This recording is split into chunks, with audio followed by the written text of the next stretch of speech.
these meetings when we're at the height of the legislative session, which we are right now. My name is Sharon Tree. I'm the House co-chair of the Maine Citizen Trade Policy Commission. We're very pleased to be able to meet here today just to let people know the House is at least going back into session at 2. So we're going to be extremely efficient today with our activities so that House members can get back. And I don't know about the Senate schedule, but I'm sure that they have a lot on their plate as well. So why don't we go around the room and introduce ourselves. Perhaps we can start with you, Wade.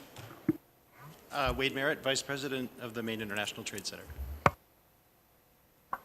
Good afternoon, Senator John Patrick from Rumford. I represent Senate District 14, 30 towns and townships in western and northern Oxford County, a town of Jay and Franklin County. My name is Roger Sherman. I represent Senate District 34, Presque Isle south to the Penobscot River, and we were so efficient today we didn't have to meet another time in the Senate. I'm Bob Humphrey from Presque Isle, representing small manufacturers, Northeast Packaging Company. Good afternoon. I'm Jeff McCabe, representing District 85, which is the community of Skowhegan and includes the home of Giffords Ice Cream. John Palmer from Oxford, representing small business. Stephen Cole from CEI, representing economic development organizations. And I live in Damerscott, the home of Round Top Ice Cream. Good afternoon. My name is Pamela Taylor, and I am the Bureau Director for the Bureau of Labor Standards, representing the Maine Department of Labor. Good afternoon. My name is Joel Case. I'm an emergency physician and past president of the Maine Osteopathic Association, and I'm here representing healthcare professionals. And I'm Locke Kiermeyer, staff person for the Maine Citizen Trade Policy Commission. The next one would be you updating the Commission on what's happening with the TTIP and the TPP. Well, I'll make it really short. I don't know much about what's happening. With the TTIP, I can say this. They're having elections in Europe right in May, right before this possible round that would take place in D.C. And I don't know if people knew this, but I was able to go to Brussels for several days to be on a panel discussion. I was brought over there to talk about a U.S. perspective. And so I had the opportunity to meet a lot of people who were advocates in the European Union, many of whom felt that this TTIP wasn't going anywhere, which I thought was an interesting perspective that we certainly aren't hearing here. And they were clear to me that there were going to be big changes with the European Union representatives, and that they weren't sure that once those elections happened that the new people would be interested in pursuing this agreement. So who knows? I do know that also both in France and in Germany, in their parliaments, there have been positions taken against the investor-state dispute settlement. And so one thing I would just offer to us is that it really may be possible, even if this agreement does go forward, to have an impact on that issue. It really may be possible. So that's just something to think about. And right now they're engaging in a 3-month period of supposed consultation with the public about whether or not to engage in the investor-state dispute settlement. It's not clear how much consultation it is. It really seems to be a questionnaire, all of the questions that presume that you're going to have investor-state, but just are talking about maybe changing how it's done. So, but that said, they have really been forced to have that consultation. And so that's what I know about the transatlantic. And I would also say one thing I also know about is that there really is a very strong push to bind states on procurement, potentially including in the agriculture area. And so that may be something that we really want to be paying attention to. As you may recall, in recent agreements, the U.S. government has given to the states the option of whether or not to be bound in any procurement at all or just on some things.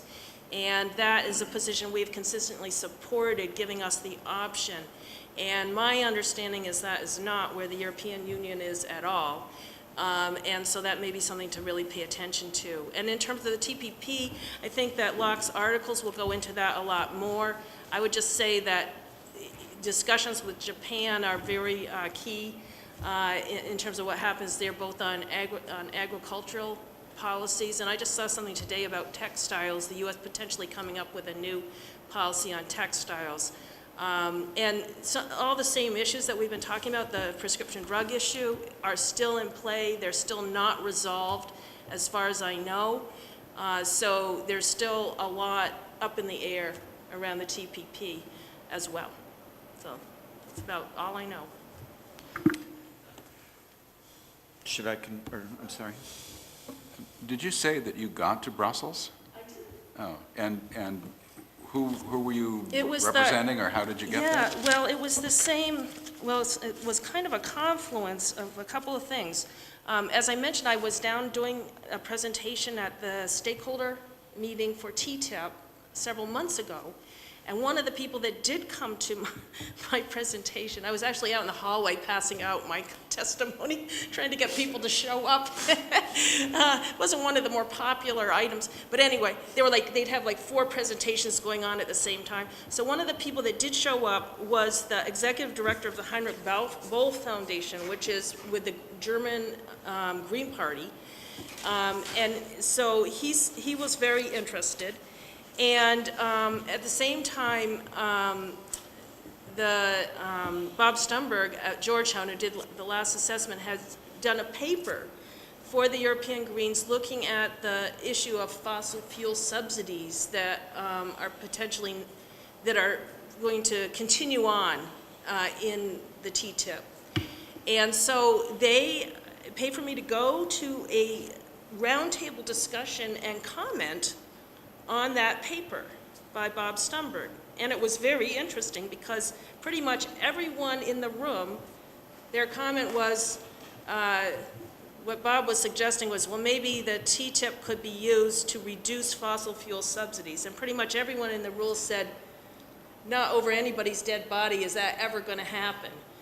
And then most of the other people in the room said, and neither is TTIP. And so it was just a really interesting, experience. And then I had a chance to meet with some journalists and, folks that work with the labor unions. And I actually met Karen Hansen-Kuhn, who I've been emailing with, but had no idea what she looked like. And there were people there from Canada and the US as well.